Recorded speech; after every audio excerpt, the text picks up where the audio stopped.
පිස්සන් කොටුවේ කතාවක් තියෙනවා කියන්න. පිස්සන් කොටුවක් තිබ්බා. හරිද?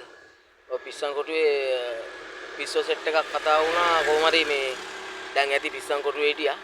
අපි පැනලා යන් කියලා. මේගොල්ලෝ කොහොම හරි දැන් පැනලා යන්න කතා වෙලා දැන් කට්ටිය නිදා ගන්න කයිලා මේ ටීම් එක ඇහැරිලා රෑ 10න් පස්සේ ඔන්න පිස්සෝ උනාට ඉතින් මොලේ තියෙන මිනිස්සුනේ. මුන් ඉන්නි මගවල් ලනු ඒවා මේවා හොයාගෙන ඇවිල්ලා දැන් පිස්සන් කොටුවේ උස තාප්පේ ගාවට ගිහිල්ලා දැන් යනවා සිකියුරිටිලා කවුරුත් නැහැ.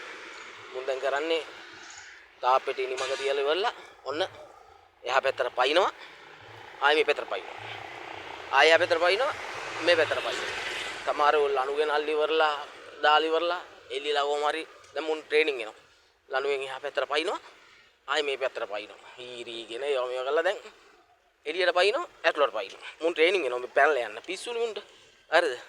දැන් කොහොම හරි මේ මුන් ට්‍රේනින් වුණා. පැය දෙක තුනක් දැන් ට්‍රේනින් වෙලා ඉවරලා කට්ටියත් එක්ක කතා වුණා. ඔන්න දැන් කට්ටියට පුළුවන් පැනලා යන්න. හොඳට පුරුදුයි. ට්‍රේනින් වෙලා ඉන්නේ. අපි සෙට් එක අද පැනලා යනවා. පහකුත් දාලා ඔන්න කට්ටිය නිදාගන්න ගියා. නිදාගන්න ගියාට පස්සේ එක විසෙක් දැන් නිින්ද ගියා. මහරය හොඳටම වැස්සා. වරෝ හොඳටම වැස්සා. වැස්සෙන් පස්සේ මහා පාන්දර එක පිස්සෙක් දුවගෙන ආවලු. දුවගෙන ඇවිල්ලි වරලා කට්ටියටම ඇහැරෝලා අර ටීම් එකට ඇහැරෝලා. ටීම් එකට ඇහැරෝලි වරලා මූ අඬනවලු දැන් කට්ටිය ඇහුවලු මොකෝ අඬන්නේ කියලා.